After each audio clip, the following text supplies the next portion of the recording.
In saying that he is the Son, or saying that the Son of Man is Lord even of the Sabbath, what our Lord is really getting at is that he is the one, as God, who instituted the Sabbath day. He is Lord over it, therefore he is the one who really understands what it's all about and what it's intended for. And this is pointing out that the Jewish leaders, they misunderstood the commandment to observe the Sabbath day as a day of rest, as a holy day.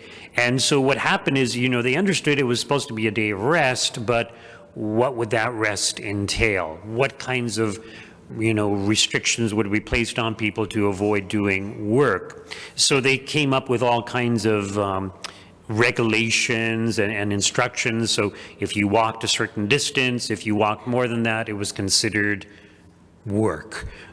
Even today, with the very strict Jewish people, you cannot operate any machinery, therefore pressing the button in an elevator would be considered work. You're not even allowed to rip toilet paper because that would be considered work. So obviously they went too far. So what our Lord is trying to say is that the commandments of God, including the command to observe the Sabbath day, it's all for the benefit of mankind, for the benefit of human beings, for the benefit of man.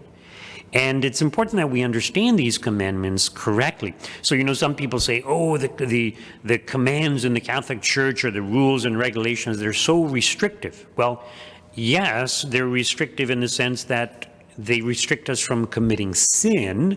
Now, there are certain things that are proscriptive. In other words, we're supposed to do things such as, abstain from meat or observe Friday as a day of penance, to fast on Ash Wednesday and Good Friday, to support the church financially or through our prayers or both. So there's certain things that the church does require. And yes, this does entail a certain amount of self-sacrifice on our part, which helps us to have greater self-control, greater self-mastery. But all of these things are for our benefit. So if the faithful support the church can continue, and it can continue to serve future generations, and so on and so on. So we can see the tremendous benefit that is there in all these things. So the rules and regulations of the church are not there to restrict our freedom, but to ensure our true freedom and our happiness. And the analogy that I make is, think of the rules of the road.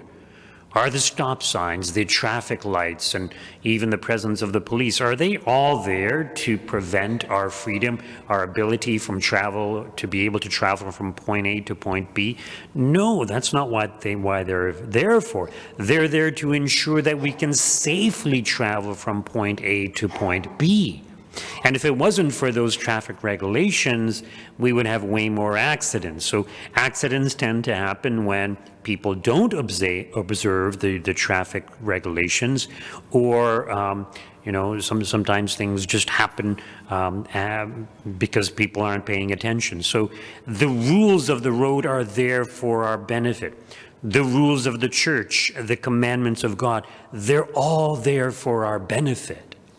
But people want to kind of just do their own thing because they think that doing their own thing is going to make them happier.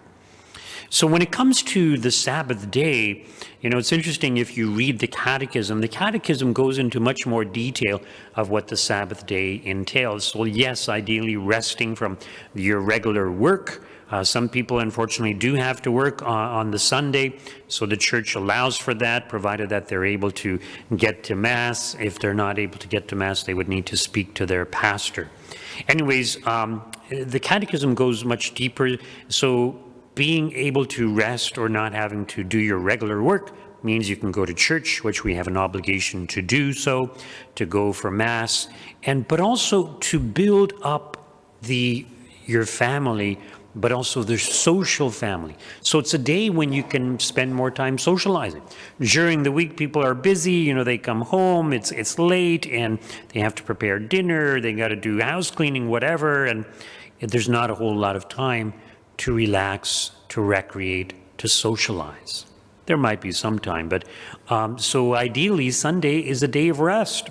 It's a day that we should enjoy ourselves. It's a day that we should do things that rejuvenate us so that we can, challenge or take on the challenge of the coming week. So, as I mentioned, God's commandments are there to benefit us. The more fully or the more perfectly we strive to obey the commandments of God, the more fulfilled we become as human beings. So let us look to the Lord of the Sabbath, the Lord of all the commandments that God has given us, and let us ask him to help us to fulfill or to live out the commandments of God to the best of our abilities.